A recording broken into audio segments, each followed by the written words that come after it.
Bismillahirrahmanirrahim. Assalamualaikum warahmatullahi wabarakatuh. Alhamdulillahirabbil alamin. Alhamdulillahilladzi arsala rasulahu bil huda wa dinil haq liyudhhirahu 'alad dini kullihi wa kafaa billahi syahida. Asyhadu an la ilaha illallah wahdahu la syarikalah, lahul mulku wa lahul hamdu wa huwa 'ala kulli syai'in qadir. Wa asyhadu anna Muhammadan abduhu wa rasuluh alladzi la yantiqu 'anil hawa in huwa illa wahyun yuha. Allahumma shalli wa sallim wa barik ala sayyidina Muhammadin wa ala alihi wa sahbihi ajmain. Teman-teman yang dirahmati Allah SWT, alhamdulillah bisa duduk lagi dalam majelis ilmu yang diberkahi ini. Karena majelis ilmu kita inilah salah satu majelis ilmu anak muda yang menjadi teladan dan diikuti oleh majelis-majelis lain di seluruh Indonesia. Mungkin bukan satu-satunya, tapi salah satunya. Dan kita cukup berbahagia karena kita menjadi salah satu yang ditiru kebaikannya. Karena siapa aja yang ditiru kebaikannya, maka dia mendapatkan pahala dari kebaikan orang yang meniru. Sebaliknya kalau kita ditiru keburukannya, kita juga dapat dosa dari orang yang meniru. Kadang kita nggak sadar melakukan satu kebaikan di antara orang-orang yang mungkin sedang lalai. Kayak misalnya pas di lampu merah, lampu kuning kita langsung berhenti, atau kita berhentinya itu tepat di belakang garis pembatas di perempatan jalan. Sedangkan yang lain kita lihat pada agak maju, malah belum juga lampu hijau udah mulai ngegas gitu ya. Kadang-kadang cuman kita sendiri nih yang tertib. Tapi jangan khawatir, kita nggak tahu kadang kebaikan yang kita lakukan itu ada aja yang ngelihat dan niru. Mungkin nggak langsung banyak, tapi dia ada kayak efek bola salju, makin lama makin besar. Mungkin awalnya yang niru satu, terus dia praktekin di tempat yang lain, ditiru jadi 2, jadi 10 dan seterusnya. Maka semua kebaikan yang kemudian lahir dari teladan yang pertama oleh kita, maka kita juga dapat pahala yang sama dari mereka. Kayak misalnya ketika di jalan ada masalah sama orang, terus kita senyum, orang marah-marah kita senyumin, akhirnya orang jadi respect ngelihat akhlak kita, etika kita. Dia mulai belajar, oh elegan juga ya sikap kayak gitu, pengen Terus ketika dia dimarahin oleh mantan misalnya, dia senyumin aja. Kenapa kamu sekarang bisa gitu? Karena ngelihat ada teman yang pernah mempraktekkan itu. Berarti sikap walas kita gara-gara neladanin seseorang, maka orang yang kita teladani itu juga dapat pahala dari apa yang pernah kita lakukan. Di Mesir tuh pernah saya lagi naik kayak tram gitu yang di tengah kota yang lambat. Kalau yang di bawah tanah kan MRT, ini yang di atas yang lambat gitu. Lagi naik tram kayak gitu, terus ada 2 laki-laki berantem, bertengkar lah, bukan berantem, bertengkar, marah-marah. Yang pertamanya marah-marah, berdiri, wajahnya udah merah gitu, teriak-teriak. Yang kedua terkesan kayaknya emang kelihatannya educated gitu, orang terpelajar, dia rapi. Pas lihat ada yang marah-marah ke dia, dia berdiri dengan tenang. Setelah orang itu selesai marah-marah, dia jawab, dia bilang, kan yang marah-marah tadi bilang yahmar. Yahmar itu kalau dalam bahasa kita kalimat celaan lah ya. Kalau di kita mungkin ANJ terus bintang-bintang lah. Dia bilang yahmar, wahai keledai gitu. Orang Mesir nyebutnya keledai kalau jelekin, karena keledai itu simbol hewan yang bodoh, jadi sama aja bilang goblok gitu. Yahmar kata dia, wahai keledai. Terus orang ini dengan tenang menjawab, fi humar hina ghairak, emangnya di sini ada keledai selain kamu? Dia lagi marah, terus digituin, dia jawab, nggak ada. Ada. Salah dua-duanya jawabannya. Ini jawaban luar biasa nih, diplomatis banget. Ada gitu keledai di sini selain kamu? Nggak ada, berarti kamu sendiri yang keledai. Kalau ada, berarti kamu juga termasuk keledai. Jadi sama aja dia menjawab kayak gimana, dia kena. Akhirnya satu tram itu ketawa. Pas yang lain pada ketawa, dia malu sendiri. Udah, yang lain bilang, udah sallu ala Nabi sallallahu alaihi wasallam, beres. Udah. Saya berkesan banget sampai sekarang saya ingat, oh harus Wallace. Nah, mungkin dia nggak sadar ada orang Indonesia di situ yang nyontohin terus jadi bahan ceramah. Nggak sadar kan dia? Dia pikir di situ cuma teman-temannya ada orang-orang Mesir gitu. Ternyata ada mahasiswa Indonesia ngelihat jadi bahan ceramah, dan ceramah saya yang kayak gitu mungkin ditiru atau diamalkan oleh yang saya juga nggak tahu. Dia dapat pahala sebanyak apa ketika dia menjadi orang yang halim. Apa arti halim? Menahan emosi. Dengan kehalimannya, dengan dia bisa walas menahan emosi, akhirnya dia bisa bikin orang yang lagi marah salah tingkah, dan orang yang tegang satu tram itu malah jadi ketawa, cair suasananya. Oh hebat juga nih orang, berarti luar biasa mental dia. Dan kemudian saya ceritakan di banyak tempat, mungkin ada yang niru 1-2 orang, dan dia terus mendapatkan pahala dari kebaikan-kebaikan yang ditiru itu. Jadi tetap istiqomah teman-teman. Bandung menjadi salah satu kota yang ditiru di seluruh Indonesia, hal yang positif atau mungkin juga hal yang negatif. Karena saya ke beberapa tempat, mereka cerita kita selalu ngintip Ustadz apa yang terjadi di Bandung. Ada yang lagi ngehit di Bandung, kita coba lakukan di sini. Ada yang lagi ngetrend di Bandung, kita coba lakuin di sini. Sehingga karena Allah mentakdirkan anak-anak muda Bandung ini sebagai qudwah, sebagai rahilah, sebagai teladan, maka kita harus benar-benar semangat mencontohkan hal yang positif, dan itu akan viral langsung ke seluruh Indonesia. Selama yang kita lakukan itu kebaikan, insya Allah kita dapat pahala dari seluruh kebaikan di seluruh Indonesia.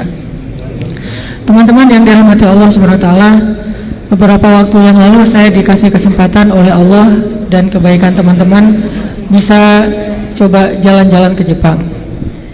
Saya yakin banyak di sini udah pernah bolak-balik ke Jepang lah. Kayaknya dia sakit gigi ke Jepang. Aduh, lagi nggak enak hati nih. Terus mau kemana? Ke Jepang? Ada yang kayak gitu.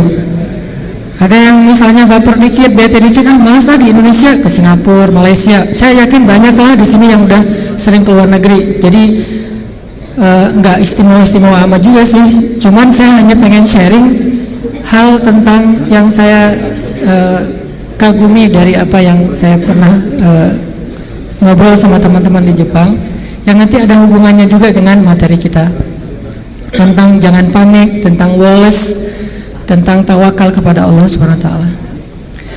Saya punya keyakinan semua negeri itu ada orang baiknya, ada orang yang belum baik. Semua negeri. Jadi bukan cuma di Indonesia, bukan cuma di Jepang, semua negeri ada orang baik banget, ada orang yang belum baik banget. Ibaratnya kalau di Mesir itu kata orang Mesir, di sini tuh kalau kamu mau cari Fir'aun, ada Fir'aunnya. Kalau mau cari Musa, Musanya juga ada. Jadi orang Mesir itu kalau Fir'aun banget, kalau Musa banget. Itu di Mesir. Bahkan di Mekah juga ada Abu Bakar, ada Abu Jahal. Itu di mana-mana. Jadi nggak boleh kita generalisir, lalu kita menjudge suatu bangsa jelek semua, nggak bisa. Atau perfect dalam segala urusan, enggak juga. Kenapa? Ketika kita menganggap mereka perfect, sempurna, kata Allah, fala tuzakku anfusakum huwa a'lamu bimanittaqo. Janganlah kalian menganggap diri kalian udah paling suci, paling bersih, paling ideal. Allah lah yang tahu siapa yang paling bertakwa. Toh Nabi nggak pernah ngaku-ngaku kan? Ini salah satu metode dakwah Nabi nih. Nabi itu nggak pernah ngaku-ngaku loh. Nggak pernah Nabi pakai kaos Al-Amin, nggak ada. Tulisannya saya Al-Amin atau gua Al-Amin. Terus Nabi ngaku-ngaku gua paling soleh, nggak ada kan? Yang bilang Nabi Al-Amin itu siapa? Allah, orang beriman, dan bahkan orang kafir. Itu yang bilang Nabi Al-Amin. Beliau sendiri nggak pernah ngaku-ngaku saya Al-Amin. Yang ada Nabi itu nanya, jadi kayak bikin kuesioner gitu Nabi teh. Berdiri di atas bukit Sofa, Terus Nabi nanya kepada orang Mekah, wahai orang-orang Mekah, ya ahla Mekah, ya ma'syara Quraisy, ya ayuhan nas. Kalau saya bilang di balik bukit ini ada pasukan yang pengen nyerang kota Mekah, kira-kira kalian percaya nggak dengan postingan saya? Nge-like nggak nih? Tapi tes case dulu nih. Jangan-jangan ntar udah diposting ternyata dibully kan?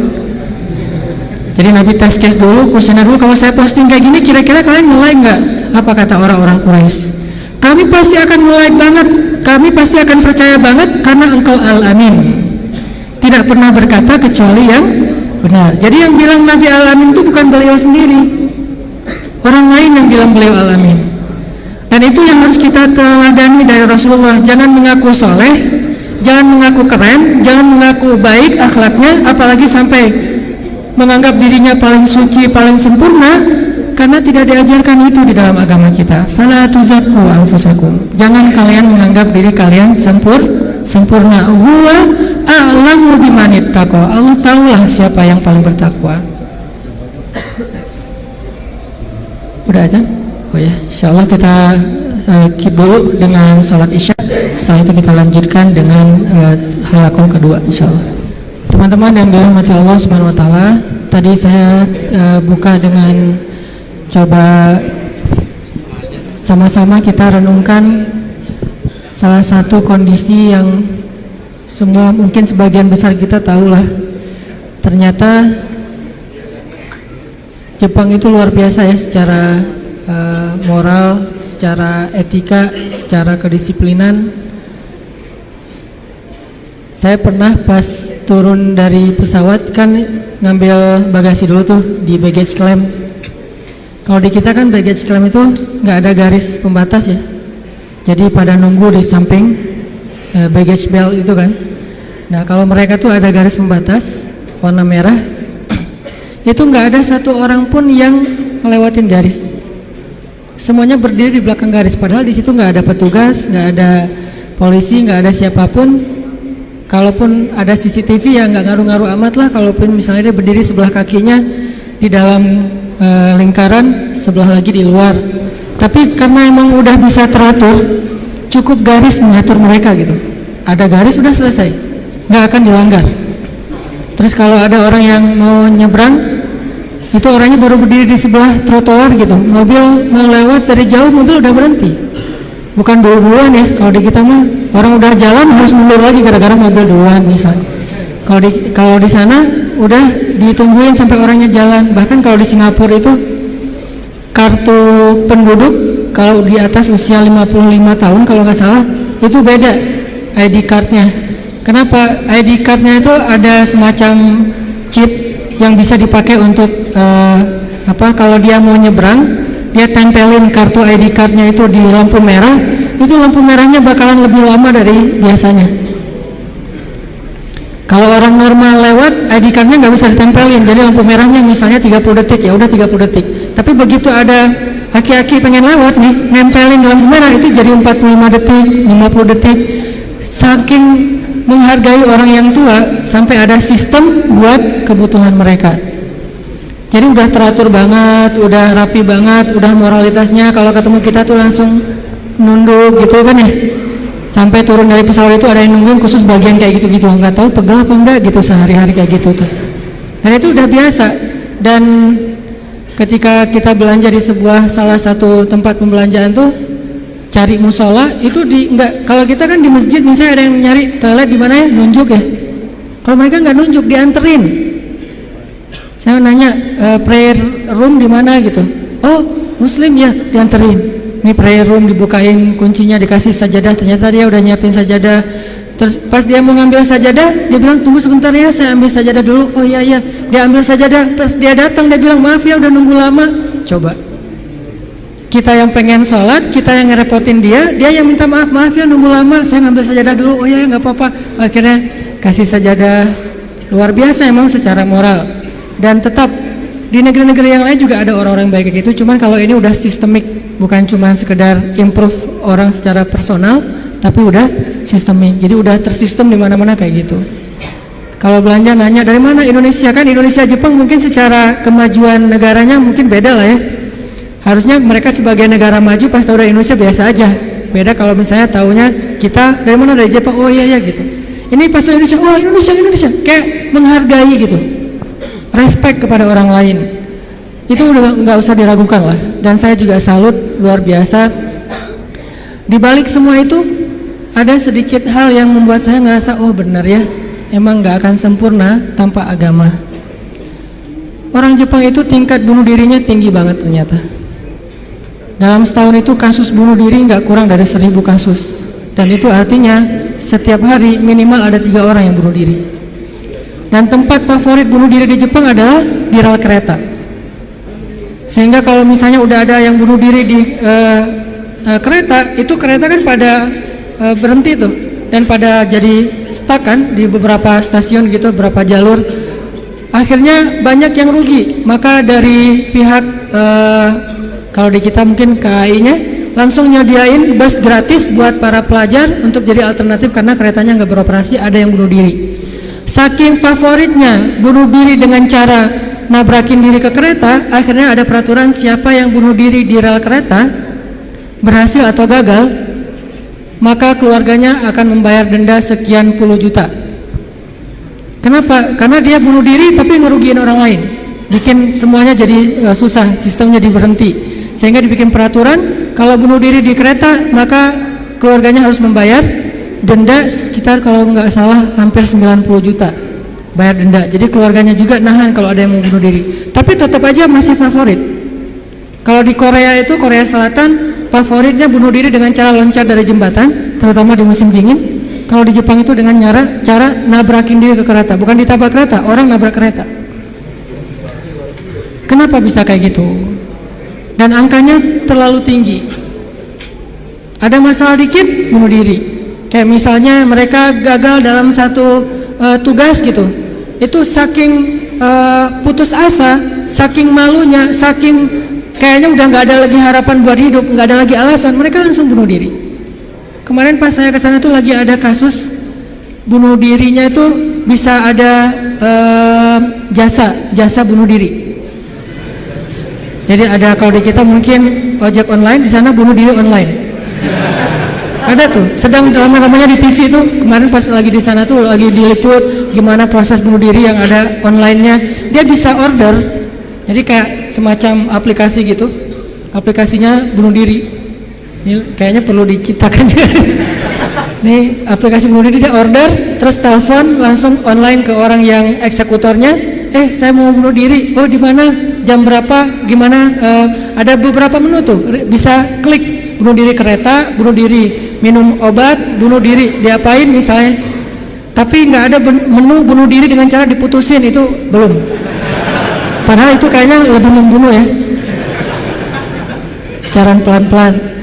Jadi dia bisa ngeklik, dia bisa order, bisa pesan gitu. Akhirnya orangnya datang ke rumah, ada yang di-skap, ada yang dibenamin ke dalam ditenggelamin ke air, ada yang diikat ke digantung, ada yang macam-macam.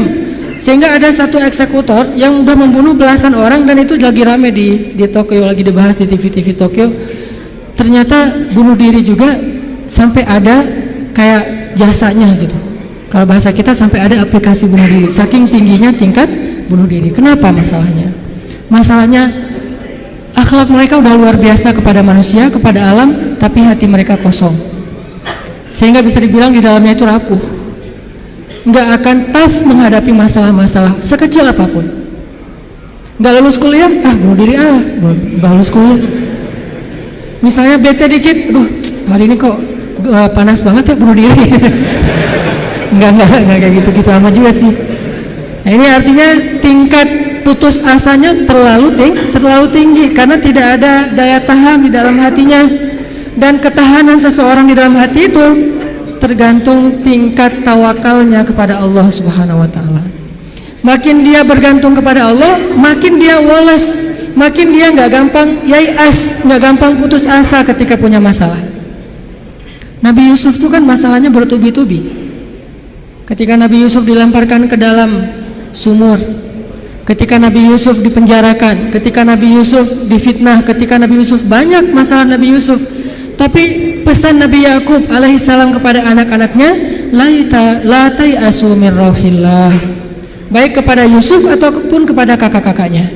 La tayasu min rauhillah. Janganlah kalian berputus asa dari rahmat Allah. Kenapa? Allah itu maha menolong. Ketika kita bergantung kepada Allah, nggak ada yang mustahil. Selalu ada harapan ketika kita berikan harapan itu kepada Allah. Tapi kalau kita berikan harapan itu kepada makhluk, kadang-kadang harapannya semu. Karena makhluk itu, manusia itu sifatnya kullu man 'alaiha fan. Nggak ada yang bisa benar-benar total, nggak ada yang bisa benar-benar abadi, itu nggak bisa. Tapi kalau kita letakkan harapan kita, lalu kita berikan hanya kepada Allah, roja kita hanya kepada Allah Subhanahu wa taala, maka tidak ada kata al-ya's, tidak ada kata putus asa dalam kamus seorang mukmin. Laisa min akhlaqil mu'min al-ya's. Putus asa itu bukanlah sifat atau akhlaknya orang yang beriman kepada Allah. Sehingga kenapa bunuh diri itu menjadi dosa besar dalam Islam? Padahal kan nggak ganggu orang kan, kecuali tadi bikin macet sistem kereta. Itu juga nggak parah-parah banget lah, nggak sampai gara-gara kita bunuh diri orang akhirnya jadi misalnya celaka gitu, nggak, jarang lah. Apalagi bunuh dirinya sendiri, gantung diri. Kan bunuh diri itu nggak ganggu orang lain. Kenapa dianggap dosa besar? Karena bunuh diri ini sama aja dia tidak mengakui kebesaran Allah Subhanahu wa taala. Dia tidak berpegang lagi kepada Allah. Dia putus asa dari rahmat Allah Subhanahu wa taala. Padahal Allah selalu mengatakan la tayasu. Jangan putus asa, aku kasih nih, aku kasih. Tapi dia bilang enggak akan dikasih. Berarti dia kufur kepada Allah Subhanahu wa taala dan merugikan dirinya sendiri. Ketika mentalnya kayak gini, walaupun akhlaknya baik, tapi dia tidak punya daya tahan menghadapi masalah, maka dia akan selalu mengakhiri masalahnya dengan cara bunuh diri. Dalam Islam kasus bunuh diri bisa dibilang hampir nggak ada kalau dalam sejarah Nabi dan para sahabat. Satu-satunya ada kasus bunuh diri itu bunuh diri dalam peperangan ada. Dia lagi dibacok, habis lagi bertempur terus dibacok sama musuh, banyak luka, nggak tahan dengan rasa sakit, kena kayak tombak gitu di perutnya, karena nggak kuat dengan rasa sakit, dia tekan lagi tubuhnya ke tombak itu supaya cepat mati. Lalu ketika dia sudah meninggal, orang-orang mengatakan dia itu pemberani, dia itu syahid, dia itu hebat. Kata Nabi tidak, dia di dalam neraka. Lalu para sahabat bertanya, kenapa ya Rasul kok dia masuk neraka? Padahal kita tahu dia meninggalnya dalam fisabilillah. Kata Nabi karena dia nggak bersabar terhadap ujian dari Allah Subhanahu wa taala. Sakit, ya udah daripada saya nggak kuat nahan sakit, mending sekalian mati nih. Itulah al-ya's. Dan itu tidak ada dalam kamus orang yang yakin kepada Allah, beriman dan bergantung kepada Allah Subhanahu wa taala. Jadi kalau kita mau belajar kepada orang Jepang, ada yang kita bisa belajar banget, yaitu moralnya, kedisiplinannya, kebersihannya. Tapi tetap ada satu hal yang fatal yang mereka tidak punya, yaitu Tuhan. Mereka nggak percaya kepada Tuhan. Kalaupun ada agama, kata teman-teman di sana, lahirnya sebagai orang agama Shinto kalau nggak salah, terus nikahnya sebagai agama Katolik kalau nggak Protestan, matinya sebagai agama Buddha. Jadi gonta-ganti itu. Kenapa gonta-ganti? Karena buat mereka agama itu hanya sekedar culture. Mereka tidak menyebut Islam sebagai agama Islam, tapi budaya Islam. Mereka tidak mengenal nilai-nilai ideologis. Yang mereka tahu adalah nilai-nilai budaya, adat istiadat atau culture. Sehingga buat mereka pindah-pindah culture itu bagian dari kebijaksanaan. Kayak kita misalnya, saya nih orang Aceh, ketika saya berada di Sunda, di mana bumi dipijak, di situ langit dijunjung. Itu kan wise kan?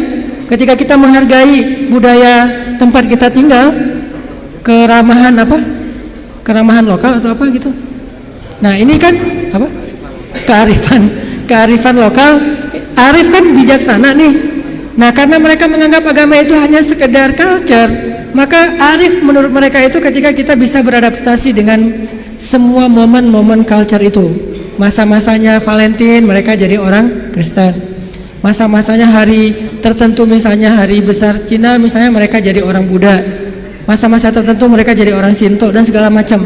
Yang nggak ada menjadi orang Muslim. Jadi karena nggak bisa dimix nih. Satu-satunya yang nggak bisa dimix menurut mereka cuma culture Islam. Yang lain bisa dimix, culture Islam nggak bisa dimix sama mereka, sehingga nggak bersentuhan langsung. Ini artinya mereka melihat semua itu hanya sekedar moralitas, bukan sebuah nilai ideologis yang menguatkan mental, bukan. sekedar moralitas. Culture Islam moralitas, culture yang agama-agama lain yang kita sebut itu moralitas, termasuk culture Jepang itu adalah moralitas. Tapi mentalnya lemah, sehingga ketika mereka punya masalah dalam dirinya, mereka nggak punya pertahanan sama sekali. Sedangkan kita melihat ad-din, melihat Islam adalah sebuah nilai yang membangun mentalitas kita. Hanya ke akhir-akhir ini kita cenderung melihat Islam itu hanya sebagai undang-undang, sebagai syariat, sehingga orang takut sama Islam. Seolah-olah kalau kita mau menegakkan Islam, yang kepikiran itu cuma kisos, yang kepikiran itu cuma cambuk. Padahal Nabi menerapkan itu juga akhir-akhir setelah mentalitasnya udah mantep nih. Setelah pemahaman agamanya udah komprehensif, setelah diedukasi, baru kemudian penutupnya adalah menyempurnakan keadilan dengan cara menegakkan hukum. Kalau ada orang yang bilang misalnya, ngapain sih Tuhan katanya pengasih tapi kok menciptakan neraka? Sebetulnya jawabannya logis banget dan sederhana kan? Karena tanpa ada surga neraka tidak ada keadilan. Kemana larinya orang-orang yang berbuat jahat dan zalim kalau tidak ada neraka? Maka kalau semuanya masuk surga, yang zalim sama yang terzalimi, lalu di mana keadilan? Kalau gitu kita mending jadi orang jahat aja, toh masuk surga juga kan? Mending kita ambil aja hak orang lain, toh nanti di akhirat juga tetap masuk surga. Kalau gitu di mana ada keadilan? Keadilan Allah itu justru menciptakan surga dan neraka. Cuman pintu surga lebih banyak daripada pintu neraka, dan Allah selalu memberikan peluang untuk selamat dari api neraka dengan cara mengampuni dosa. Allah Maha Adil. Allah nggak mengatakan kalau udah cap neraka udah nggak akan lagi berubah, enggak. Kalau kamu buat dosa sekali nggak akan diampuni, pasti masuk neraka, enggak. Disitulah Maha Rahman. Selain Allah adil, Allah juga Rahim, Rahman, Rauf, apalagi banyak sifat-sifat Halim. Allah menciptakan keadilan dengan adanya surga, adanya neraka. Tetapi Allah selain adil, Allah juga Maha Pengasih. Dengan apa? Kalau ada yang berbuat dosa, nggak langsung dihukum sama Allah. Kita sering buat dosa, emangnya langsung dihukum? Enggak. Kadang-kadang memang Allah langsung negur, tapi bukan hukuman. Karena kalau dihukum harusnya lebih dari itu.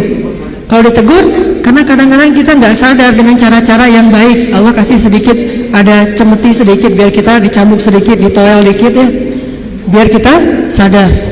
Supaya apa? Biar kita sadar, biar dengan kesadaran itu kita menjadi lebih baik, lebih bermanfaat, lebih berkualitas hidupnya. Allah nggak langsung menghukum kita. Kalau Allah mau menghukum kita dengan dosa kita, kayaknya kita nggak ada yang berada di sini sekarang nih. Udah celaka dari dulu-dulu juga. Sekali kita minum, sekali kita narkoba, sekali kita berzina, sekali kita membunuh, sekali kita mengambil hak orang lain, udah langsung celaka. Kenapa masih bisa hidup? Kenapa masih bisa berada di masjid? Dan ini keistimewaan yang Allah kasih kepada kita. Orang yang sering nyakitin Allah masih diundang ke rumah Allah. Kan Allah baik banget tuh. Coba kita, ada yang sering nyakitin kita, mau diundang ke rumah kita? Di telepon aja kita reject terus, kalau perlu di blok, nggak bisa nelfon lagi, unfollow segala macam, left group. Allah kita sakitin berkali-kali, kita cuekin, kita selingkuhin dalam bahasa kita mah ya. Gimana selingkuhin? Selingkuhin akidah. Kita bilang percaya sama Allah, tapi kita jalan sama yang lain. Kita bilang inna sholati wa nusuki wa mahyaya wa mamati lillahi rabbil alamin. Itu kan sama aja kayak seorang cowok bilang ke cewek, aku nggak bisa hidup tanpa kamu. Iya kamu, kan gitu ya. Inna sholati wa nusuki wa mahyaya wa mamati lillah, iya lillah, gitu kan. Tapi kenyataannya kita merasa seolah-olah Allah nggak lihat, kita jalan sama yang lain. Allah tahu banget. Kalau perempuan mungkin nggak tahu kita jalan sama yang lain. Ketika nanti dia tahu, akhirnya dia shock, panik, dia luar biasa tersakiti. Tapi kalau Allah, setiap kita jalan sama yang lain tuh Allah melihat. Kita dekat sama yang lain, ke Allahnya enggak. Lah, yang kasih rezeki kan saya. Kenapa kamu terima kasihnya ke dia?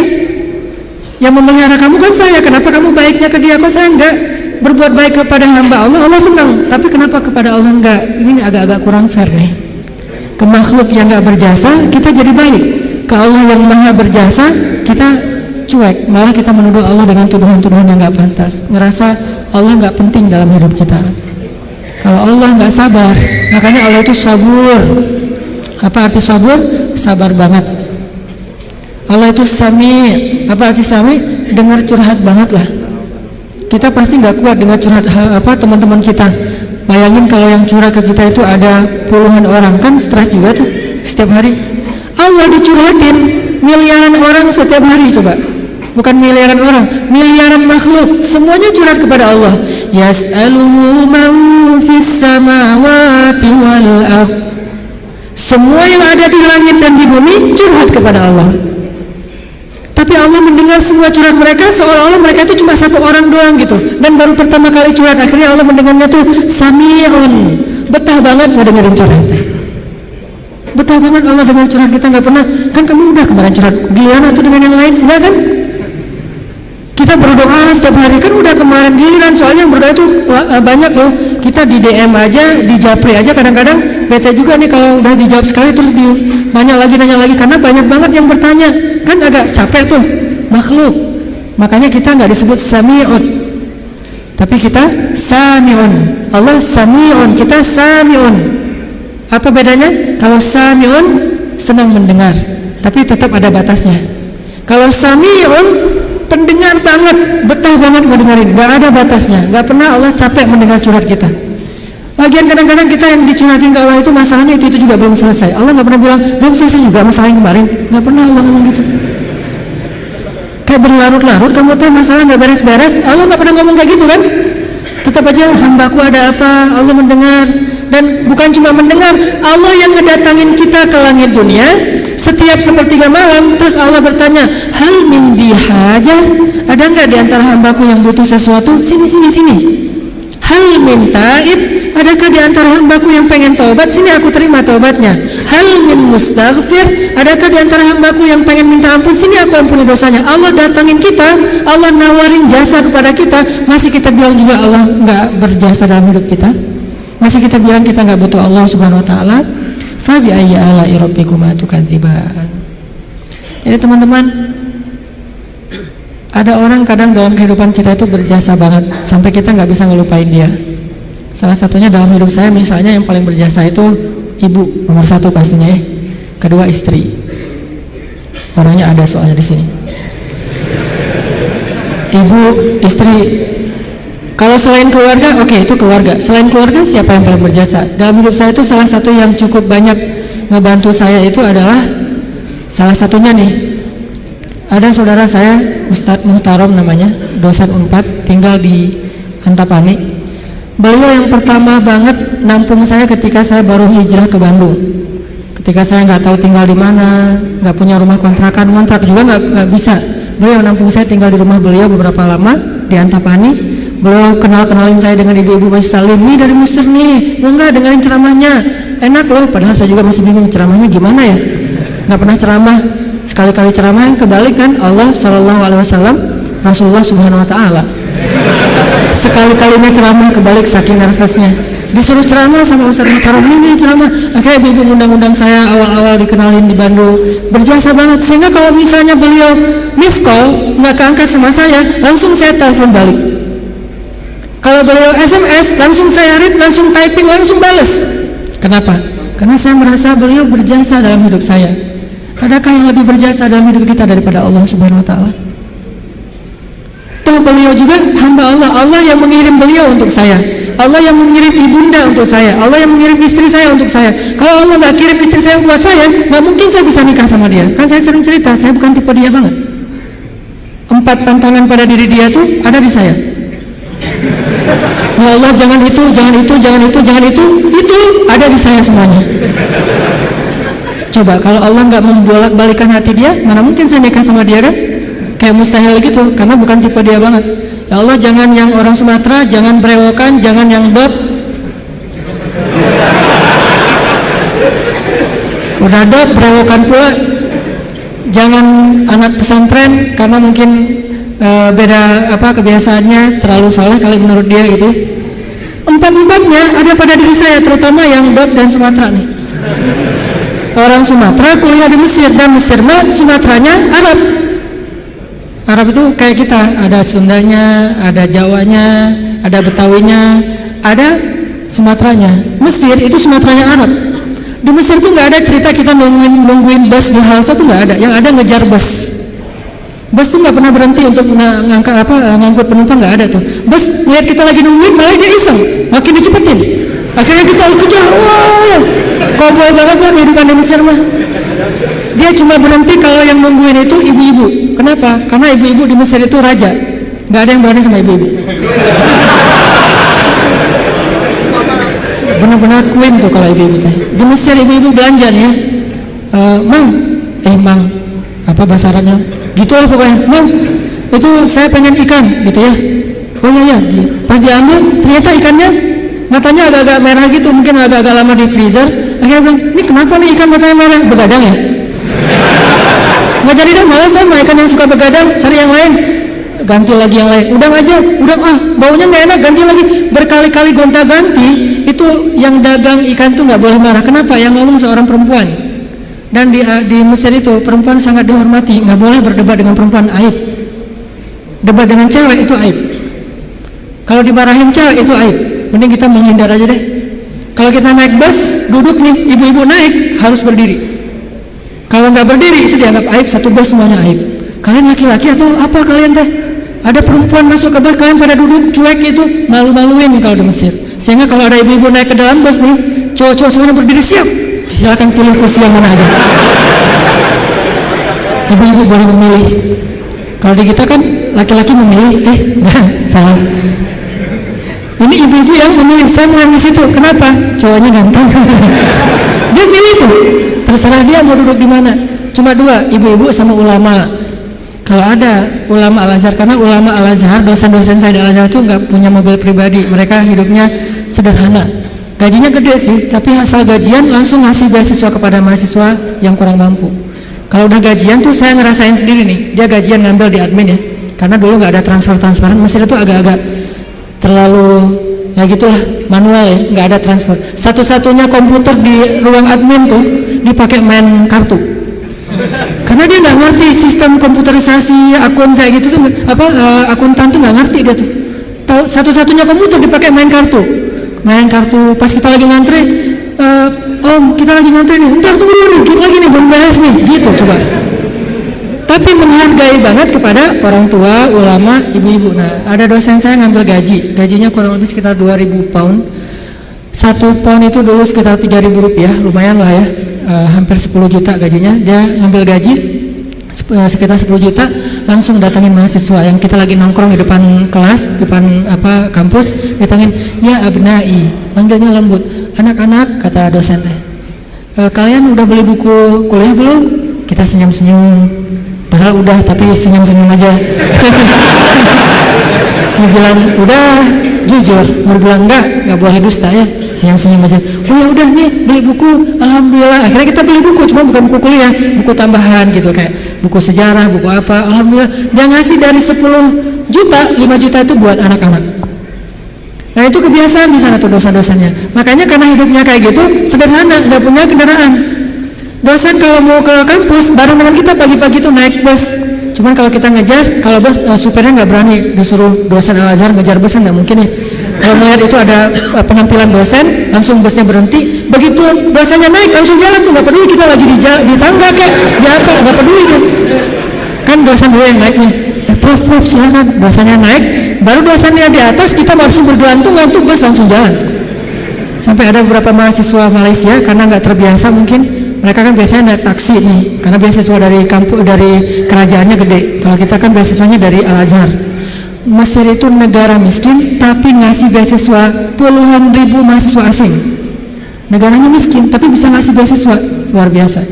Nah Malaysia nggak dikasih. Negara yang tidak dikasih beasiswa di Asia itu Malaysia dan Brunei, karena dianggap udah sejahtera. Akhirnya mereka terbiasa naik taksi nih. Begitu mahasiswa Malaysia sekali naik bus, nggak terbiasa naik bus ala-ala Mesir gitu, turunnya membelakangi arah jalannya bus, kebayang kan? Melundung gitu kan? Kita mahasiswa Indonesia ketawa-ketawa aja, wah lucu.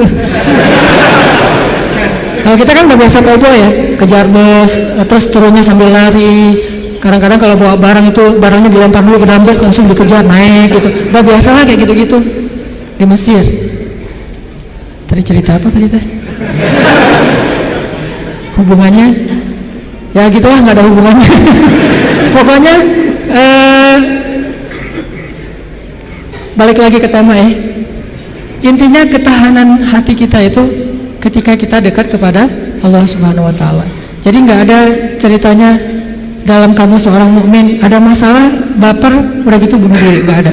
Tergantung tawakal kita kepada Allah. Coba rasain ketika kita lagi ngerasa enak nih hubungannya sama Allah, sama ketika kita lagi jauh dari Allah, terus dua-duanya dikasih masalah, mana yang lebih nyaman buat kita? Kalau kita pas lagi dapat masalah, pas lagi dekat sama Allah, itu akan bertahan banget. Saya pernah ngerasain itu. Saya karena kan sering ditolak ya, ceritanya ya, curhatlah dikit lah ya. Kalau ditolaknya lagi jauh dari Allah, itu baper. Tawaf Sungai Nil kan, mau loncat, aduh dalam takut ada apa kuda Nil gitu, nggak loncat, buat apa lagi hidup kalau kayak gini ya. Kenapa kayak gitu? Lemah, gara-gara jauh dari Allah. Kalau ditolak pas lagi dekat sama Allah, nggak apa-apa, yang penting jangan ditolak sama Allah, kan gitu. Ditolak, ya Allah, pasti engkau mau ganti yang lebih keren ya. Husnuzon kan, aku tergantung prasangka hambaku. Ya udah bertahan. Orang makin dekat sama Allah, makin tough, makin bisa survive dalam menghadapi masalah. Makin tuh. Kenapa? Karena survive seseorang dalam menghadapi masalah itu bukan soal dia punya uang atau enggak, dia punya teman atau enggak, dia sehat apa enggak, soal mentalnya, hatinya kuat enggak menghadapi masalah. Baru dia bisa tough dan survive. Ada orang yang secara fasilitas hidup udah nyaman, kenapa masih bunuh diri? Termasuk tadi tuh, di Jepang itu kan jaminan sosial tinggi banget ya, luar biasa ya. Sampai ada teman saya, bukan hanya berlaku untuk warga Jepang, untuk warga asing yang kerja di Jepang tetap dapat jaminan sosial karena pajaknya tinggi. Ada teman saya yang ngelahirin, setelah dia nikah, hamil, lahir, itu anak biaya ngelahirinnya ditanggung pemerintah, terus ibunya boleh cuti selama 6 bulan, tapi tetap dapat gaji full setiap bulan. Cuti 6 bulan, gaji fullnya setiap bulan, ditambah lagi dengan bonus karena udah punya anak, dikasih bonus. Jadi punya anak dikasih bonus. Makanya di sana tuh kayaknya orang menikah itu semangat ya, nggak pengen istiqomah jomblo lah ya, karena jomblo nggak ada bonus di sana. Begitu nikah dapat bonus, begitu punya anak dapat bonus, tapi ada batasannya, anak nggak boleh banyak-banyak juga. Makin nambah anak, makin nambah pajak. Jaminan sosialnya tuh tinggi, tapi kenapa kok malah gampang putus asa? Padahal secara fasilitas hidup sudah tercukupi. Mental, mungkin secara etika keren lah, pokoknya ngacung jempol pokoknya.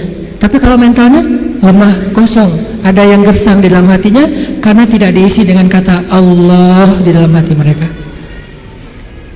Di satu sisi kita perlu belajar kepada mereka, di sisi yang lain mereka perlu belajar kepada mukmin. Salah satunya mukmin di Indonesia.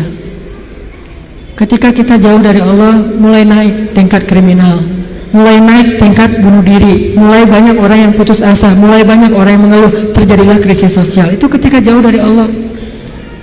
Sejak kapan dalam persepsi kita miskin itu masalah? Di zaman Nabi miskin itu bukan masalah. Masalah itu fakir, bukan miskin. Di zaman Nabi malah berdoa pengen jadi orang miskin. Ya Allah, hidupkan saya sebagai orang miskin, matikan saya sebagai orang miskin, bangkitkan saya bersama orang miskin. Nabi itu cuma bilang hampir-hampir kefakiran itu menyebabkan orang kufur. Itu teks hadisnya, kadal fakru ayyakuna kufran, bukan miskin jadi kufur. Nggak ada teks kayak gitu. Terjemahan kita yang keliru. Orang miskin itu dekat dengan kekufuran. Nggak ada teks hadis kayak gitu. Yang ada fakir dekat dengan kekufuran. Terus apa bedanya miskin dengan fakir? Miskin itu kurang harta, kalau fakir itu kurang syukur. Makanya Nabi dalam konteks miskin malah berdoa pengen jadi orang miskin supaya hisabnya gampang. Tapi kalau dalam konteks fakir, Nabi malah bertaus, Allahumma inni a'udzubika minal fakri. Ya Allah, aku berlindung kepadamu dari kefakiran. Maksud kefakiran di dalam doa Nabi itu bukan kurang harta, tapi kurang syukur, kurang qanaah dengan apa yang diberikan Allah Subhanahu wa taala. Mental. Makanya salah satu misi Allah menurunkan Islam, mengutus Nabi Muhammad SAW itu adalah membangun mentalitas manusia yang kita sebut dengan mukmin muslim. Mentalnya yang dibangun, sehingga dengan mental itu lahirlah kebaikan-kebaikan yang sifatnya moral, kebaikan yang sifatnya akhlak, kebaikan yang sifatnya ritual, ibadah, tapi semuanya berawal dari mental, termasuk sabar. Mental yang menyebabkan seseorang gak gampang panik, mentalnya. Dan mental itu tergantung keyakinan dia kepada Allah Subhanahu wa ta'ala. Masih ingat kisah Nabi ditodong senjata? Nabi lagi di rest area, lagi duduk, Cuman waktu itu nggak ada yang jual tahu Sumedang ya. Lagi duduk nih di rest area, istirahat sebentar lah, perjalanannya cukup macet, ada kren jatuh di kilometer berapa kemarin teh. Istirahat, lagi duduk di rest area, jauh dari para sahabat. Biasanya Nabi duduknya itu di antara para sahabat. Kali ini beliau pengen menyendiri. Kenapa pengen menyendiri? Mungkin beliau nggak enak mau nolak sahabat yang curhat, nggak enak mau nolak sahabat yang ajak ngobrol. Karena sahabat juga kan kalau dekat Nabi curhat, ngobrol panjang lebar, minta selfie segala macam kan. Nah Nabi pengen me time lah, nggak pengen diganggu. Kalau udah terlanjur bareng dengan mereka, Nabi tuh nggak enakan banget orangnya. Kalau udah Nabi boleh curhat nggak? Nabi nggak mungkin bilang nggak. Nggak ada kata-kata enggak dalam kamus Nabi itu. Yang ada, oh ya boleh, walaupun beliau udah capek banget. Nah akhirnya pengen ngambil me time, nggak mau diganggu, sendiri. Sahabat juga pengertian, oh Nabi lagi pengen sendiri, ya udah menjauh. Ternyata itu jadi kesempatan buat orang kafir, musuh yang pengen membunuh Nabi. Dia langsung datang, nodong senjatanya, pedangnya di leher Nabi. Itu pedang yang sangat tajam, kalau ditarik dikit, udah aja langsung Nabi kegorok. Dia todong di leher Nabi, tinggal ditarik doang. Dia bilang, Muhammad, sekarang kamu jauh dari orang-orang yang mengawal kamu, sahabat-sahabat kamu. Kalau saya gorok leher kamu nih sekarang nih, siapa yang bisa nolong kamu?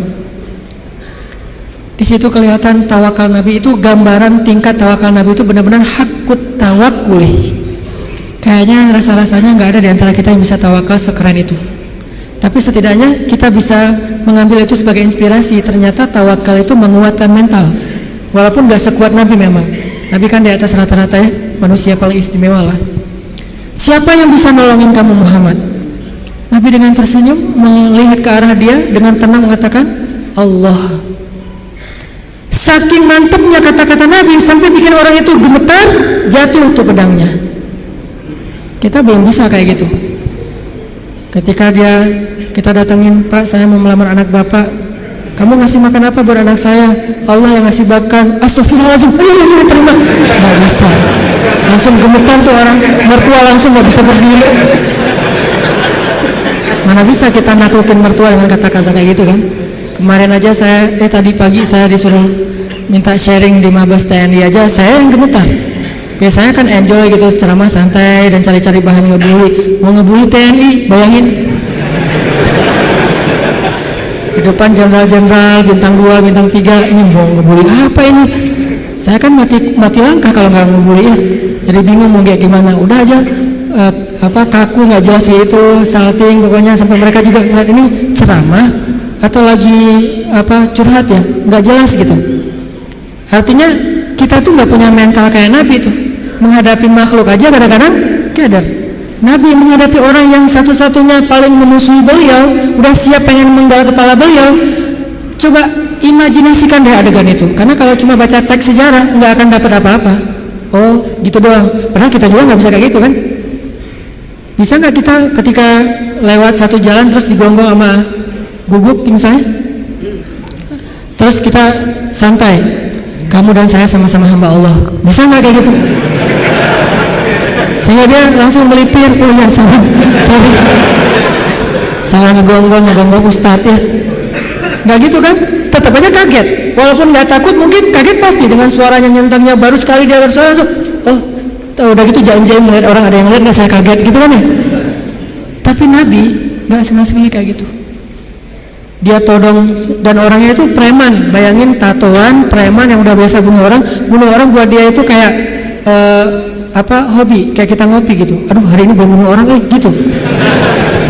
Jadi sakit kepala kalau belum bunuh orang kayak gitu tuh. Nodong Nabi pakai senjata yang udah tajamnya luar biasa, ditarik sedikit langsung udah Nabi bisa kegorok.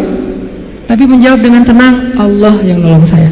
Dia gemetar, jatuh pedangnya, diambil balik, ditodongin balik sama Nabi. Sekarang kalau saya pengen bunuh kamu, siapa yang nolong kamu? Kata dia, engkau wahai Muhammad. Nabi tersenyum, diambil pedangnya, dikasih lagi kepada dia. Nabi nggak takut dibalikin lagi kayak tadi, nggak, dikasih lagi sama Nabi. Nabi itu orangnya bisa menaklukkan hati orang seketika tuh, ketemu langsung dia berubah hatinya kalau hatinya baik. Satu-satunya yang nggak bisa ditaklukkan itu kalau hatinya memang diisi dengan kesombongan, karena itu sudah ditaklukkan oleh setan. Kalau hatinya bersih baik, Nabi bisa membujuk hati orang. Itu keahlian Nabi SAW. Akhirnya dia dapat lagi pedangnya, disarungkan, dia jadi malah duduk ditarbiyah sama Nabi. Jadi curhat, saya tuh galau berat ya Rasulullah. Tadi gini, sekarang jadi curhat, jadi baper. Gimana nih Rasul, mending saya putusin aja gitu Rasul. Malah cerita tentang masalah pribadi. Nabi kasih solusi, Nabi tepuk-tepuk punggungnya. Ya udah sabar ya, jangan terlalu baper, kan ada Allah. Oh iya ya benar Rasulullah. Saya boleh izin pulang ke negeri saya Rasulullah, buat apa? Saya pengen ngasih tahu ke orang-orang supaya masuk Islam. Agama Islam itu luar biasa. Dia pulang ke kampungnya, dia ceritakan kepada orang lain tentang pengalaman dia ketemu Nabi. Akhirnya berbondong-bondong orang masuk Islam. Kenapa Nabi bisa walas kayak gitu? Nggak panik. Pernah juga di kota Madinah, suatu malam ada kedengaran suara dari tengah padang pasir. Itu suara paling aneh. Kita nggak bisa meniru. Yang jelas ilustrasinya, suara itu bisa bikin orang kayak Umar ketakutan. Bayangin. Suara yang bisa bikin orang kayak Umar, kan kita tahu keberanian Umar. Setan aja takut sama Umar kan? Tapi Umar kali ini takut dengan suara itu. Coba. Umar lewat jalan misalnya nih depan Pusdai lewat nih, udah steril, setan gak bakalan lewat jalan situ. Langsung di dalam Google Map setan itu merah. Jangan membela jalan itu, kenapa udah merah, lewatin sama Umar. Jadi udah forbidden buat setan. Tapi Umar pada malam itu ketika mendengar suara di tengah padang pasir, ketakutan. Sehingga ketika semua penduduk Madinah mendengar suara yang luar biasa, seperti suara makhluk yang lagi marah-marah nih, suara setan kalau menurut ulama, walaupun Nabi nggak nyebut kayak gitu, suara setan yang lagi ngamuk-ngamuk. Bayangin, orang aja ngamuk kan kelihatan ya, apalagi setan ngamuk. Bayangin, setan ngamuk, bukan jin, setan. Arti setan tuh jin yang paling premannya jin lah, tuh jagarnya jin ngamuk. Diobrak-abrik semuanya sama dia. Lagi ngamuk nih setan, suaranya luar biasa kayak yang pernah sempat viral di YouTube ya. Gak tahu itu suara apa di dalam perut bumi, terdengar di beberapa penjuru dunia. Entah benar, entah editan, saya nggak ngerti lah. Yang jelas suara kayak gitu tuh pernah terdengar di zaman Nabi dan lebih ngeri lah gitu. Ada yang ngamuk luar biasa. Terus para sahabat berkumpul di Masjid Nabawi. Bayangin, sahabat malam-malam itu keluar dari rumah mereka, pengen cari tahu suara apa, tapi nggak ada yang berani keluar sendiri. Akhirnya ngumpul di depan masjid. Udah ngumpul depan masjid, mereka cari Nabi, kan rumah Nabi di sebelah masjid. Rasulullah mana? Rasulullah mana?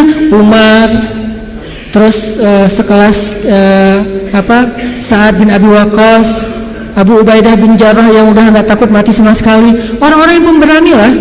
Tapi ngumpulnya di depan masjid, kami nggak berani keluar sendiri ke tengah padang pasir gara-gara saking seremnya tuh suara. Udah ngumpul, cari-cari Nabi, tiba-tiba mereka ngelihat sosok seorang laki-laki datang dari tengah kegelapan padang pasir. Dia pegang pedang di atas pundaknya, nggak pakai baju, cuma pakai celana, badannya bagus. Kalau kita nggak pakai baju malu-maluin ya, Nabi nggak pakai baju, keren lah. Nggak pakai baju, cuma pakai celana, badannya bagus, terus pakai pedang gitu kan, bener-bener kayak cerita gladiator atau siapalah Hollywood gitu kan. Naik kuda tuh gagah sendiri dari tengah kegelapan padang pasir sendiri datang. Dari kejauhan ditanya siapa, ternyata Rasulullah SAW. Jadi kalau ada yang menganggap Nabi pengecut, banyak bukti Nabi itu pemberani. Cuman nggak sok jagoan Nabi teh, nggak konyol. Nabi kalau misalnya berstrategi dalam perang, Nabi ada istilah dakwah sembunyi-sembunyi, bukan karena Nabi takut pada orang Quraisy. Karena kalau Nabi dakwahnya blak-blakan, nggak pakai strategi, terus beliau dibantu oleh Allah dengan mujizat, maka kita nggak bisa niru strategi dakwah Nabi, soalnya kita nggak punya mujizat. Nabi mencontohkan yang paling mudah ditiru, bukan yang paling mudah untuk beliau. Kalau mau, Nabi bisa berdakwah itu nggak butuh Abu Bakar, nggak butuh Khadijah, sendiri aja. Kalau ada Abu Jahal nantang beliau tinggal bilang, ya Allah hancurkan dia orang, langsung mati itu mendadak. Mudah banget buat Nabi. Toh bulan aja dibelah sama Nabi dengan seizin Allah kan. Ketika ditantang, Muhammad, kalau kamu emang Nabi, coba lo belah tuh bulan. Kalau saya bisa membelah bulan, apakah kalian beriman? Ya, kita lihat aja nanti. Posting dulu pokoknya. Akhirnya Nabi Bismillah Allahu Akbar, kebelah bulan, benar-benar kebelah dua. Mereka bilang Muhammad telah menyihir mata kita. Kata Nabi Muhammad, kalau kalian merasa mata kalian yang tersihir, ini hanya halusinasi, coba kita tanya kepada musafir yang sebentar lagi datang dari tengah padang pasir, apakah mereka melihat malam ini bulan terbelah? Karena mungkin saya menyihir orang yang jauh. Ternyata datanglah musafir dari tengah padang pasir lewat kota Mekah, karena Mekah ini salah satu transit juga. Orang-orang langsung berkumpul nanya, apakah kalian melihat kejanggalan di langit malam ini? Ya, kejanggalan apa? Bulan terbelah. Ternyata Muhammad itu adalah Lord of the Ring, bapaknya para penyihir. Bukan kita doang yang disihir, musafir juga disihir, tetap nggak beriman. Nabi itu kalau mau ngandelin mukjizat bisa banget, tapi kita kan nggak bisa niru. Makanya Nabi mencontohkan yang paling ringan, dakwah itu sembunyi-sembunyi dulu, jangan terlalu vulgar. Supaya apa? Supaya umatnya nggak celaka dengan mengambil langkah-langkah yang sembrono. Nabi itu paling pemberani, cuman nggak pamer. Kalian semuanya apa-apaan? Gua paling pemberani. Nggak pernah Nabi gitu. Umar, Ali, ketika ada yang nantang kaum muslimin, padahal Nabi itu kalau mau duel sama dia bisa banget. Tapi kan buat apa yang kayak gitu-gitu? Kan ada tuh Amru bin siapa gitu yang orang kafir tuh, jagoan berpedang dalam perang Khandaq, nantang. Hal min mubariz, ada nggak cowok-cowok pemberani di sini yang mau duel sama saya? Diam semuanya. Bayangin Umar diam. Umar takut enggak? Tapi emang orang itu terkenal sih. Nih yang lagi nantang ini terkenal. Umar, aduh, Amru kan agak mikir nih. Ternyata siapa yang berdiri? Ali masih muda, umur 20-an tahun lah. Ya Rasulullah, izinkan saya. Nabi itu kalau mau, Ali emang lo doang yang berani, gue juga berani sebetulnya. Enggak, Nabi mah nggak kayak gitu, orangnya tawadhu. Ali jangan, aku nggak tega kalau terjadi apa-apa sama kamu. Akhirnya Ali duduk. Benar-benar nggak ada laki-laki di antara kalian, kata Amru. Dia manas-manasin tuh. Ya Rasulullah, mereka menghina kita ya Rasulullah, postingannya tuh nggak enak banget ya Rasul. Izinkan saya Rasulullah untuk report tuh biar di blog sama Instagram. Kata Rasul, jangan Ali, nanti kamu ada apa-apa lagi sama kamu. Saya kan nggak tega, sayang banget sama kamu Ali. Duduk lagi. Ali itu sebetulnya udah gergetan. Rasul kok nggak izinin sih? Saya bisa tuh ngalahin tuh orang. Rasul nggak percaya banget sih sama saya gitu-gitu. Sampai 3 kali, wah benar-benar kalian ini nggak ada yang keren satupun, nggak ada cowok sama sekali di antara kalian. Saya kecewa nih datang sini capek-capek nggak ada yang berani duel. Kata Amru. Akhirnya Ali, ya Rasulullah, izinkan saya demi Allah, biar Allah yang akan menunjukkan kebesarannya. Akhirnya Nabi diam, membolehkan Ali berangkat. Wah langsung kata Ali, ya Amru, saya mengajak kamu kepada Islam secara baik-baik. Kata Amru, nggak ada urusan saya dengan agama itu. Kalau gitu saya ngajak kamu berduel. Kata Amru, saya nggak tega membunuh kamu wahai Ali. Kata Ali, tapi saya tega bunuh kamu. Coba Ali terkenal kan jagoannya Rasulullah kan. Akhirnya taruh, wah tahu sendiri kekuatan pedang Zulfikarnya Ali. Terkenal legend banget lah pokoknya tuh. Ali itu bisa dibilang salah satu petarung legend dalam Islam. Ali dengan Zulfikarnya.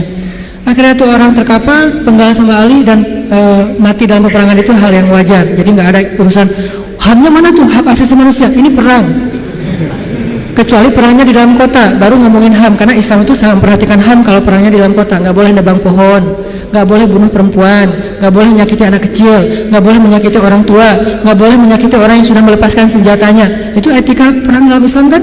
Tapi kalau di medan perang, ya wajar tuh laki-laki sama laki-laki, wajar banget itu mah. Sama-sama cowok, sama-sama militan, sama-sama megang senjata, wajar banget. Jadi artinya Rasulullah itu sangat pemberani. Tiba-tiba Nabi datang bawa pedang di atas pundaknya, terus megang kuda, datang gagah banget. Orang-orang pas dari jauh lihat siapa, kok pemberani banget. Ternyata Rasulullah SAW. Begitu Nabi datang, tenang semuanya. Nabi itu kayak ayah buat sahabat. Nabi turun dari kudanya, diikat kudanya di kandang kuda di garasi rumah beliau. Udah selesai parkirin kuda, Nabi datang ke sahabat. Ya udah ya, udah bubar ya, udah selesai. Kata sahabat, Nabi ada apa sih di luar? Tadi kedengaran suaranya serem banget. Nabi udah beres. Nabi nggak cerita. Saking Nabi bijak. Kan kalau kita mah habis kayak gitu kan ceritanya panjang tuh ya.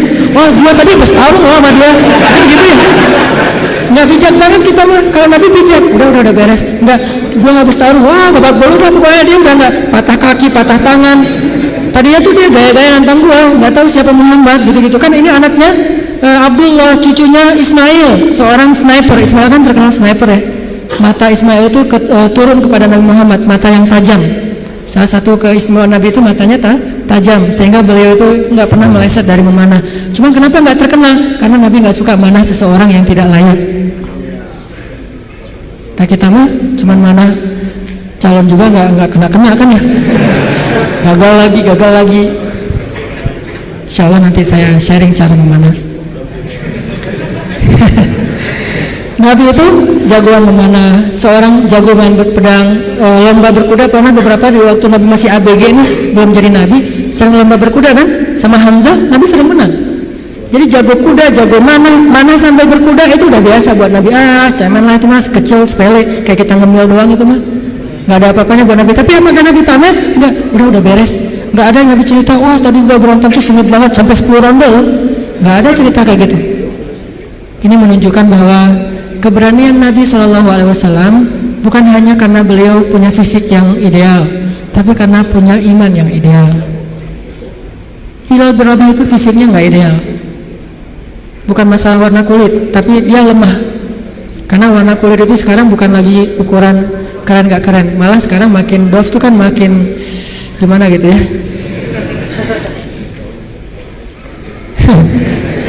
Makin dof katanya makin apa istilahnya? Ya, nggak enak nyebutnya dalam masjid. Nah, Bilal itu mungkin dia orang yang kulit hitam, tapi bukan itu masalah Bilal. Fisiknya lemah. Pernah tarung sama Wahsy, sama-sama dari budak Habasyah. Itu nggak perlu 1 ronde, setengah ronde juga selesai. Sekali dorong Bilal jatuh langsung nggak berdaya. Saking lemahnya Bilal. Terkenal fisik Bilal itu lemah. Ada yang lebih lemah daripada Bilal, siapa? Abdullah bin Mas'ud. Sampai dijuluki kaki burung belipis. Saking kaki Abdullah bin Mas'ud itu kecil banget, sehingga tendang sedikit langsung jatuh, itu nggak ada kuda-kudanya Ibnu Mas'ud. Tapi kenapa Ibnu Mas'ud ini bisa membunuh Abu Jahal dalam perang Badar? Kenapa Bilal bisa bertahan seperti gunung Uhud ketika disiksa berbulan-bulan lamanya, padahal fisiknya lemah? Sampai orang-orang kafir Quraisy juga heran. Sekarang siapa yang kuat? Dulu kita pikir Wahsy itu kuat, dulu kita pikir Umayyah bin Khalaf kuat, tapi ternyata Bilal lebih kuat dari mereka semuanya ketika sudah beriman.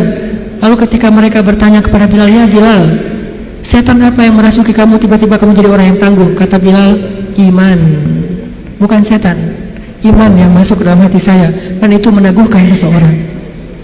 Wa tsabbit aqdamana, dari sabat. Makanya teman-teman, kalau kita mau nggak gampang panik, mau woles, mau survive, mau tough menghadapi masalah, mau terisi jiwa kita sehingga kita selalu punya hope, punya harapan, dan tidak pernah berputus asa, isilah hati kita dengan iman kepada Allah. Gimana mengisi hati kita dengan iman? Belajar yakin sama Allah. Buat saya agama itu bukan wawasan, bukan sekedar wawasan, tapi agama itu motivasi. Karena kita udah belajar banyak wawasan agama, kalau nggak ada dorongan motivasi nggak beramal juga. Kita butuh motivasi agama, motivasi akidah, bukan ilmu akidah doang. Motivasi fikih bukan cuma tahu hukum fikih, motivasi akhlak bukan cuma tahu norma-norma akhlak. Nah, salah satu motivasi akidah adalah belajar yakin sama Allah. Karena walaupun kita tahu Allah itu rububiyah, Allah itu asma, sifat, uluhiyah, Allah itu ayat kursi, Allah itu surat Al-Muluk, Allah itu Al-Ikhlas. Kalau kita nggak yakin sama Allah, semua itu cuma jadi wawasan. Ketika kita punya masalah, tetap aja kita gampang berputus asa. Jadi putus asa nggak putus asa, bukan dia berstatus ustadz, LC, MA, doktor, ulama, tapi siapa yang diantara mereka paling yakin dan berserah diri kepada Allah SWT, itulah yang bertahan. Nanti silakan baca di dalam Al-Quran kisah-kisah ketika para sahabat terjepit, ketika para sahabat dalam keadaan lemah. Apa yang membuat mereka kuat? Hasbunallah, cukup bagi kami Allah. Dan kata-kata itu kalau di kita sekedar zikir, kalau di mereka iman. Kalau sekedar zikir nggak ngaruh buat mental kita, walaupun tetap berpahala pastinya kalau ikhlas.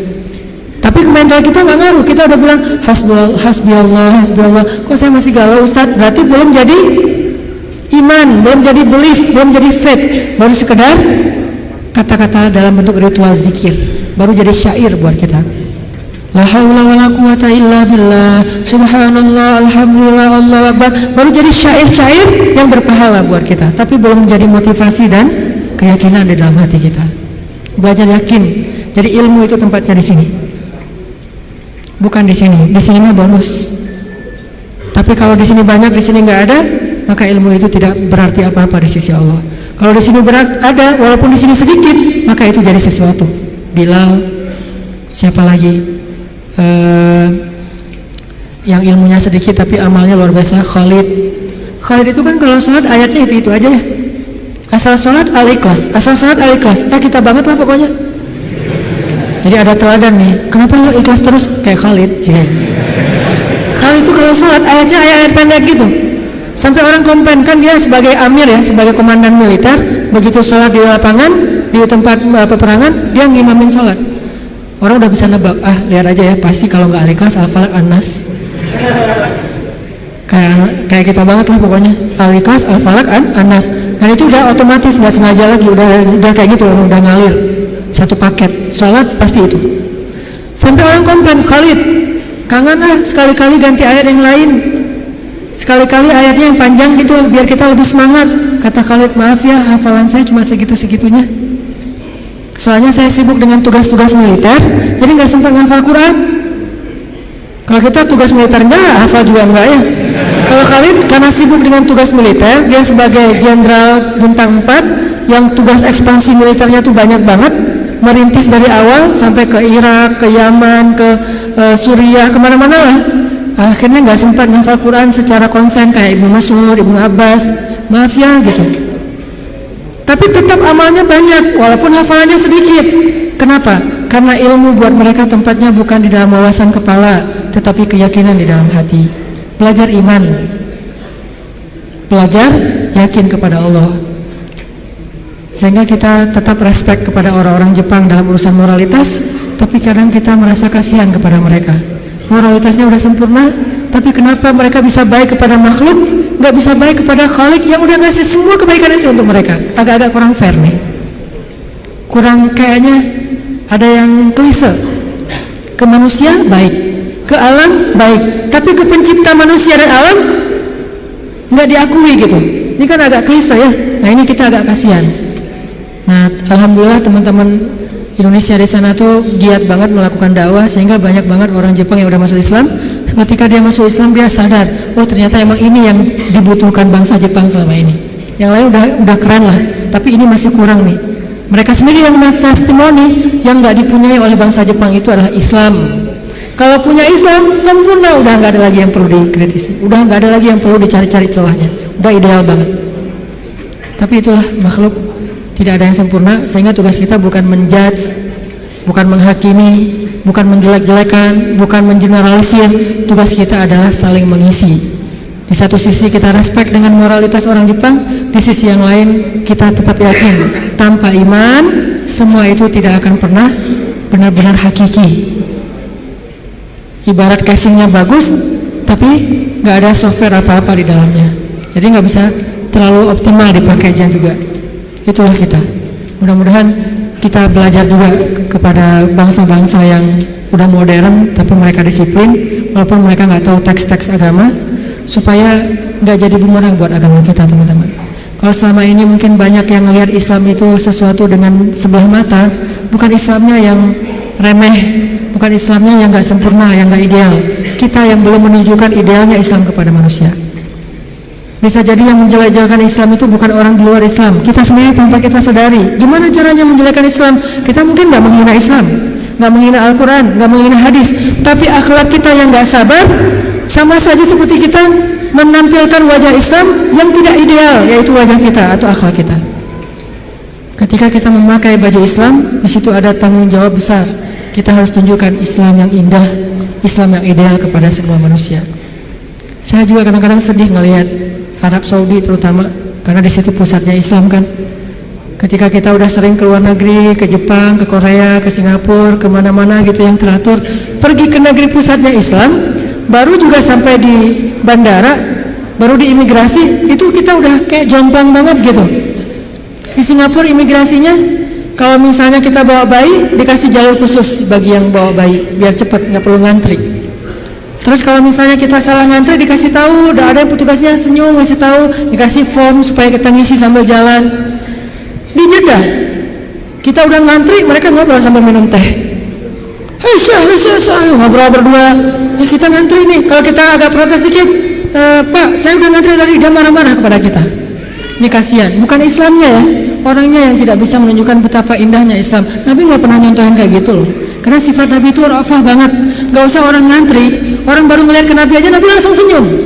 Berarti mereka telah meninggalkan sunnah Nabi ketika mereka mengangkat slogan-slogan sunnah, tapi mereka tidak menjalankan sunnah itu dengan lebih luas. Padahal sunnah Nabi, teladan Nabi salah satunya adalah dalam urusan akhlak yang luar biasa. Jadi kita kayak mempermalukan Nabi tuh. Ngakunya saya teman dekat dia loh, tapi gara-gara akhlak kita nggak benar, tercoreng juga nama dia. Saya anaknya Bapak Fulan, gara-gara akhlak kita nggak benar, nama orang tua kita tercoreng. Kita mengaku umat Nabi, begitu kita nggak sabar, nggak menunjukkan akhlak yang disiplin, bersih, baik, waras, kita seperti mencoreng wajah Nabi yang kita cintai. Kita mencoreng wajah Islam yang kita yakini. Yang lebih berat lagi, kita mencoreng wajah Allah yang maha sempurna, karena kita tidak menjalankan ajaran Allah yang sudah ideal ini. Jadi teman-teman, jangan sampai lagi terjadi kesalahpahaman terhadap agama, terhadap Islam, terhadap Allah. Mungkin bukan salah dia secara murni, tapi karena ngelihat realitas daily dari Muslim dan Jepang. Bukan konsep Islam dan konsep agama Shinto, bukan. Antara Muslim dengan orang Jepang. Ya, kita introspeksi diri. Berarti kita harus memperbaiki diri lebih lagi dari sekarang, sehingga suatu saat orang akan melihat Islam itu bukan teori, tapi yang didisplay dari Islam itu akhlak. Teori itu main course, tapi appetizernya akhlak. Begitu datang langsung dihidangkan appetizer yang nikmat gitu, akhlak, buah, langsung dikasih jus gitu. Sementara kita appetizernya bukan akhlak, main course. Datang-datang langsung nasi goreng, lada gitu ya. Kan orang kaget ya. Kasih dulu akhlak supaya enak ya, buahnya tuh segar gitu, buahnya tuh manis. Udah selesai appetizer dengan buah-buahan, kasih main course, fikih, ibadah dan segala macam. Nanti closingnya, dessertnya kasih akhirat, kebesaran Allah Subhanahu Wa Taala, ideal. Nah, ini tugas kita semuanya sebagai Muslim, sebagai anak muda, sebagai bangsa Indonesia. Semua tanggung jawab itu ada di pundak kita, bukan hanya di pundak ustadz, bukan hanya di pundak ulama. Siap insya Allah? Mudah-mudahan ke depan orang memeluk Islam karena takjub dan respek, karena tanpa itu sulit bagi kita juga berdakwah. Nanti malah jadi bumerang ya. Kalian ngajarin Islam, tapi akhlak orang Islam tuh gimana katanya. Walaupun Islam tetap ideal, akhlak Muslimnya aja yang mungkin perlu diperbaiki. Itu aja teman-teman. Banyak kesimpulan yang bisa kita ambil. Sederhananya adalah yuk belajar lebih yakin kepada Allah, supaya fisik kita lebih baik, hati kita juga lebih baik. Sehingga kalau luar dalamnya udah sama, zahir dan batin, sirah dan sarirah, insyaallah kita menjadi seorang muslim yang kafah, muslim yang ideal. Allahumma ighfir lana dzunubana wa liwalidayna warhamhuma kama rabbayana shighara. Ya Allah, ampunkan dosa-dosa kami ya Allah, yang mungkin gara-gara ketidaksabaran kami, gara-gara akhlak kami yang belum sempurna, kami secara tidak sengaja telah mencoreng kemuliaan Engkau ya Allah. Kami secara tidak sengaja telah mencoreng kemuliaan Islam, secara tidak sengaja telah mencoreng wajah Rasulullah SAW. Ampunkan dosa-dosa kami ya Allah. Ahsin khuluqana ya Allah, perbaikilah akhlak kami ya Allah. Kami sadar akhlak itu dalam agamamu sama pentingnya dengan ibadah, sama besar pahalanya dengan ibadah. Bahkan terkadang di sisimu akhlak lebih utama daripada ibadah-ibadah sunnah. Ajarkan kami akhlak Nabi Muhammad SAW. Ajarkan kami akhlak yang elegan, akhlak yang ideal, akhlak yang rahmah, akhlak yang menjadi penyejuk bagi orang-orang di sekitar kami ya Allah. Ya Allah ya Rahman ya Rahim, kami tahu hanya agama Islam yang paling sempurna dan ideal. Ajarkan kepada kami keidealan Islam ya Allah. Jangan biarkan kami salah faham tentang agama kami ini ya Allah, sehingga kami mengambil sebagian tetapi mencampakkan sebagian yang lain. Kami mengambil sesuatu yang sebetulnya mungkin hanya untuk pribadi kami, tapi kami tampakkan kepada orang lain, sehingga kami menjadi orang-orang yang memaksakan kehendak, sedangkan agama tidak mengajarkan hal itu kepada kami. Ya Allah, ajarkan kepada kami apa yang kami tidak mengerti. Ya Allah, perindah akhlak kami seperti Engkau memperindah fisik kami. Ya Allah, jadikanlah kehadiran kami di antara manusia sebagai kebaikan. Janganlah Engkau biarkan kami menjadi beban bagi orang-orang di sekitar kami, apalagi menjadi musibah atas diri mereka. Ya Allah, menangkanlah Islam, karena kemenangan Islam berarti kemenangan terhadap kemanusiaan. Kemenangan Islam berarti kemenangan terhadap keadilan. Kemenangan Islam berarti kemenangan terhadap moralitas. dan kami yakin itu ya Allah. Kemenangan Islam bukanlah kemenangan dalam hanya paksaan-paksaan hukum, tapi kemenangan Islam adalah kemenangan akhlak, kemenangan nilai-nilai baik. Sehingga ketika Islam berkuasa di muka bumi, maka bumi akan dipenuhi dengan keadilan, baik bagi muslim bahkan kepada semua manusia. Dan kami melihat itu dalam sejarah-sejarah keagungan Islam di masa lalu ya Allah. Ya Allah, istiqomahkanlah kami di jalan-Mu ya Allah. Istiqomahkanlah kami untuk selalu dekat kepadamu ya Allah. Kuatkanlah iman di dalam hati kami ya Allah. Jangan biarkan kami menjadi orang-orang yang lemah yakinnya kepadamu ya Allah. Sehingga ketika iman kami lemah kepadamu, semuanya akan bermasalah, semuanya akan jadi musibah. Kami akan gampang berputus asa. Ajarkan kami imannya Rasulullah SAW. Ajarkan kami imannya Umar bin Khattab, imannya Abu Bakar As-Siddiq, imannya Khadijah, imannya Aisyah, imannya para sahabat-sahabat yang mulia, baik muhajirin maupun ansar. Ya Allah, damaikanlah bangsa kami ya Allah. Hindarkanlah kami dari perdebatan-perdebatan yang hanya menambah permusuhan di antara kami. Ajarkan kami perdebatan yang elegan, perdebatan yang ilmiah, perdebatan yang dipenuhi dengan rasa saling menghargai antara satu dengan yang lain. Jauhkan kami dari permusuhan dan perpecahan belah ya Allah. Jauhkan kami kaum muslimin dari saling menuduh kesalahan atas saudara-saudara kami, dari saling menuduh kesesatan atas saudara-saudara kami. Ajarkan kami untuk bersatu hati, sebagaimana Engkau mempersatukan hati antara kaum Aus dengan kaum Khazraj, antara muhajirin dengan ansar, sebagaimana Engkau mengikat hati antara ashabul kahfi, sebagaimana Engkau mempersatukan hati antara saudara-saudara Yusuf anak Yakub alaihissalam.